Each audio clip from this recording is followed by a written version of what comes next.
Hello everyone, welcome to my channel. I hope everyone is having a wonderful day.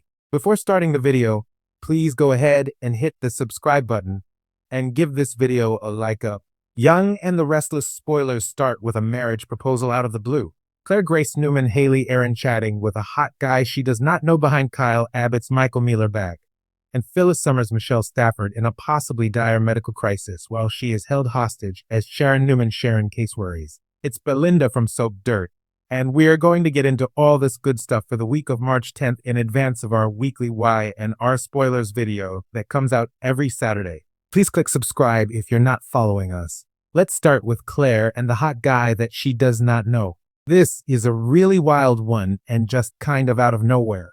So Kyle is supposed to be meeting Claire for a date night at the GCAC. His mom, Diane Jenkins Susan Walters, offered to babysit Harrison Locke Redding Munsell. And she and Jack Abbott Peter Bergman are excited about that. They want Kyle to go enjoy some quality time alone with his girlfriend, Claire, and he jumped at the chance when they offered to watch the kid. However, Summer Newman Allison Lanier overheard him on the phone making those date plans. And I suspect that she may try really hard to intervene and keep Kyle from where he's supposed to be. Jack told Diane on Friday's episode that he suspects Summer might be plotting to get back with Kyle. And if you remember, Claire told her grandmother that. And Nikki Newman, Melody Thomas Scott didn't seem to believe her. So next week, we've got Claire alone at the GCC, all dressed up, looking gorgeous in a red dress, all really looking good. And she's clearly waiting on her date, Kyle, to arrive. And she's decided to try a martini and makes a little joke to herself about how it's a strong drink.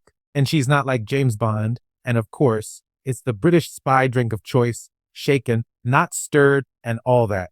But lo and behold, guess who approaches Claire? It's Holden Novak Nathan Owens, and that just seems out of left field, right? He was just flirting with Audra Charles Zuleika Silver. And then a very aggravated Damian Kane Jermaine Rivers ordered him to get on a plane, get back to LA, and take care of business. But Holden said he was on a later flight, and the GCAC bar is definitely not an airplane. So, is he defying Damian's orders? We'll see. I just have to wonder, is Holden flirting with Claire because she's pretty and alone, or is there more to it? Because he approaches her, and the flirt game is on strong. There's no reason for Holden to know Claire or anything about her unless they just turned her up from general, research on the town because she grew up under Jordan's thumb, pretty much isolated from everybody. So no reason to know him or, either way for them to have any idea who each other are. So this may be just some opportunistic flirting. But it really has me wondering, where is Kyle? And did Summer delay him to annoy Claire or to try and make her jealous? Will she be sure and say, sorry he was late. Be your date. He was with me. Typical Summer behavior. All right. Now let's talk about Phyllis. She and Sharon are still held up in the Havenhurst Psychiatric Clinic, hostage of this mystery person. They've been given canned food, water, even coffee, but not much else. They're not being tortured or harmed, but they are definitely still captives. And up until this spoiler I'm about to tell you about, both Phyllis and Sharon seem perfectly safe, annoyed but safe. And I still wonder if it's Michael Baldwin Christian Jules LeBlanc who's holding them there, trying to force them to make peace once and for all. We'll see. But really it feels like Sharon and Phyllis are thrown together to see if they can work things out. So I'm betting if they set aside their differences, Sharon would be set free. But things are going to come to an unexpected head before then. Next, let's get into what happens to Phyllis that could bring an abrupt end to this kidnap plot. So Sharon is really worried when Phyllis starts gasping and bending over in pain. She's clutching her stomach, and she tells Sharon she's really nauseous. So this could mean Phyllis is having some sort of medical emergency, some kind of gastric crisis, and Sharon has to beg their captor to get her medical attention.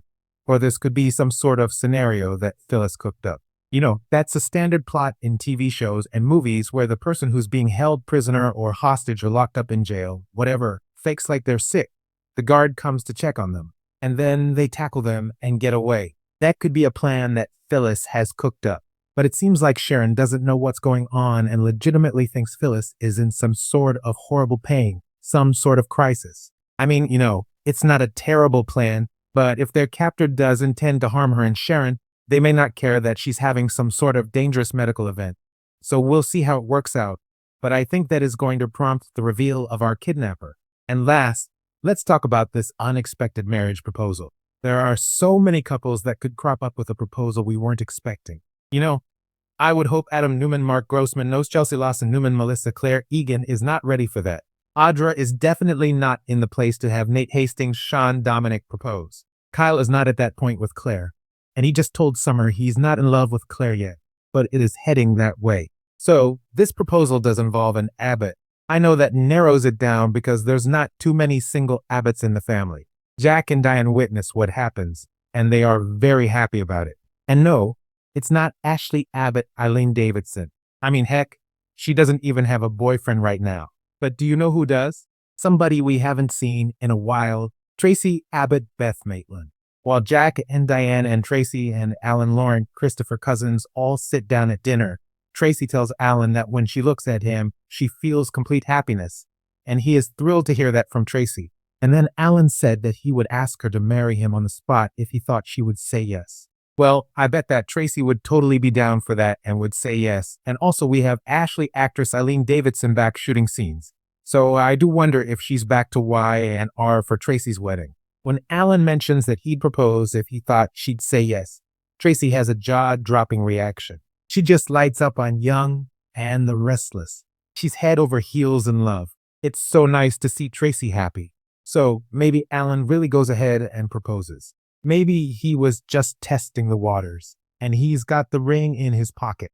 So my takeaway for these spoilers for next week, March 10th through the 14th, is Alan will probably go ahead and ask her when Tracy lets him know she's all in. And Claire is not going to let Holden get too close to her. She is all about Kyle. But Claire may be annoyed if he shows up late, and the excuse is that he ran into Summer. Claire is getting pretty tired of her cousin's interference in their relationship. And last, I am truly hoping that Phyllis's sickly stomach pains finally reveal the identity of their kidnapper, because this is starting to get repetitive. It's dragging on, and it really needs to wrap up. Thank you for being a loyal listener. Thanks for watching this video. Please subscribe to our YouTube channel and stay with us.